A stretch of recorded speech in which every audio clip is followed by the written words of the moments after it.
What's a, not illegal, but still feels wrong, thing you've done? Story 1. I didn't think much of it at the time. But, probably around 10 years ago, my friend texted me saying, "Hey, I'm on a date and this girl is totally down."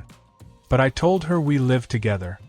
So, I can't take her to my parents' house. I had an extra room full of junk. So, I cleared it out, set up a dresser, futon, and a TV. Made it look lived in. Took me like an hour. I told him I got a room set up. Went to watch a movie at the theater and got some lunch. Got back my house a couple hours later. And saw he left me like $60 on the dresser. Like a year ago, I thought about that and thought to myself, wait, did I have a pop-up brothel for a day? LOL, nah. You were more like one of those shady pay-by-the-hour motels. Brothel would have been if you had a girl in the bed for him to come bang already. Story 2.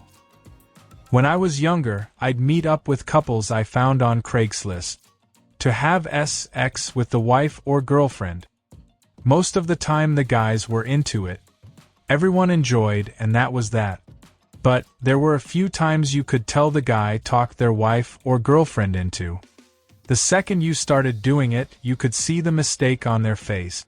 They'd get mad. They'd leave the room, they'd start crying. Everyone was consenting, but didn't always feel good leaving with the guy crying. I'm confused. Who was crying, the wife, or husband, or both? Husband. Guys think it'll be hot. But then realize they aren't into it. Wasn't there a story on Reddit about this? Guy thought it would be hot. Had a guy come over.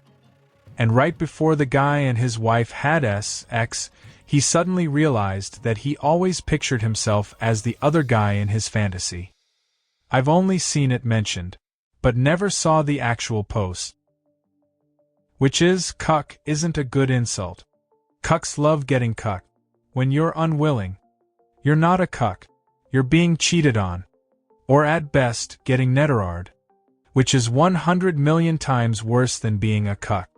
Because being netterard means you're unwilling. But still letting it happen and crying about it.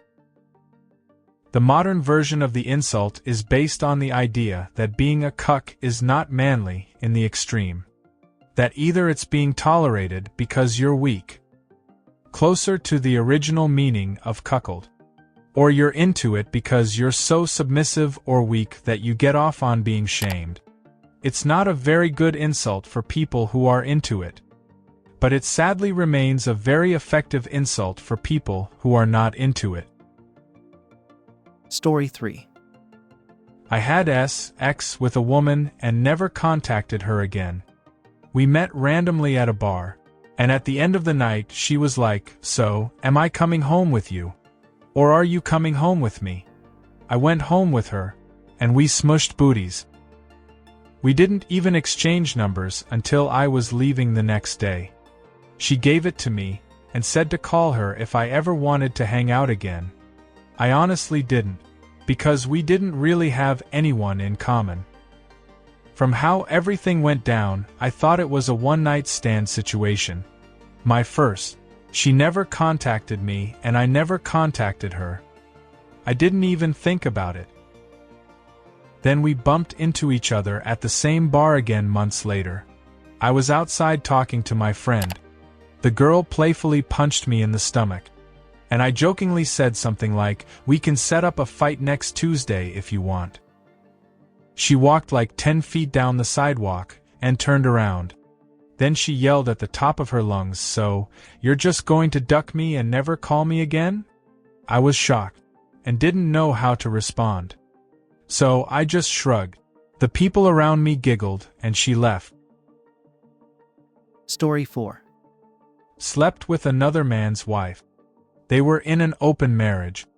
But, the more she talked about it, the more it seemed like she was in an open marriage. But he didn't want to be. I've noticed this to be the case in 90% of open relationship. It's always one of two things. It's either the woman is into and just sleeps with other dudes or one other dude, while the husband is clearly heartbroken, but just deals with it for whatever reason. The wife is either too stupid or cold-hearted to notice or care. The other is that the guy is sleeping around with one other or multiple women. But as soon as the wife finds someone, he gets jealous and upset about it, and unfortunately ends up being physically abusive. The only time I've seen it work out for at least a few years is if it's two couples who hook up. Like two sets of a husband and wife basically swap partners. But those always fall apart too. Without fail, all these relationships fail or never last forever. I mean, hell, people in normal relationships barely last. So, of course, relationships with more than two people are prone to fail, and will always have higher failure rates. Oddly enough, the one thing that seems to work or last is the harem setup, where it's one guy and multiple women, or one woman and multiple guys. The women always seem like helpless victims when it's multiple women, and the guys always seem weak and pathetic when it's multiple guys. But these probably only last, because if one of the harem leaves, the rest of the harem stays intact. Story 5. Getting out of my wheelchair to walk a short distance. So many people don't understand the existence of ambulatory wheelchair users. The way they stare, and sometimes comment, can really make you feel like you've just done something wrong. Years ago, I was at my then-girlfriend's house, and we went in the backyard to hang out with her brother and his friends. There was a girl in a wheelchair, and I thought it was really cool of them to bring her all the way back there, since it would have taken a lot of work. Anyway, we hung out. I drank my six-pack, and when it was time to leave, this girl just got up and walked away. I drunkenly thought it was a miracle. It was actually just an old wheelchair they'd bought at a year's sale and used as a lawn chair. Having a wheelchair at a party house was great in the 90s. Fly off the garage's roof into the pool, and if anybody gets hurt, then you're ready to wheel them to the street for the ambulance. Story 6. Overtaking police cars. I feel the same way about not passing them. They always drive slow on purpose in my area, and I think it's on purpose to see who they can give a ticket to. So, when I drive slow behind them to not be in front, it makes me feel guilty even though I've done nothing. Those baseholes. I had a cop once follow me for 6 miles. I was giving my boss a lift home. I knew he was waiting to pull me over. Sure enough, I get off the exit for my boss' house. Cop pulls me over. Because, get this, my license plate wasn't readable from a distance. I lived on a dirt road, and the weather was dry rain for the last week. My car was clearly filthy and over. I wasn't trying to cover my plates, they were just impossible to keep clean. The cop was upset my car wasn't clean. I explained where I lived and how impossible for me to keep it clear while the weather was bad. And it wasn't like it wasn't readable. Just not from a spot up the hill hidden behind a ducking bridge. Story 7. Buying something when I know cameras are watching. I'm not stealing anything, but I have to make sure I don't look like I'm stealing anything. But I also have to make sure I don't look like I'm trying not to look like I'm not stealing anything. Sometimes I bring a reusable bag, and only need a few things, so I don't bother with a cart, no baskets here, and just toss them in my bag while I shop. Because it's easier.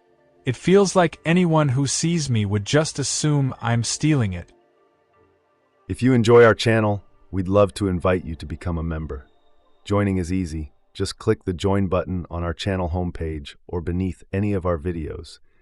Your support means the world to us, and as a member, you'll gain access to exclusive perks and content. Thank you for being part of our community. We look forward to welcoming you as a member soon.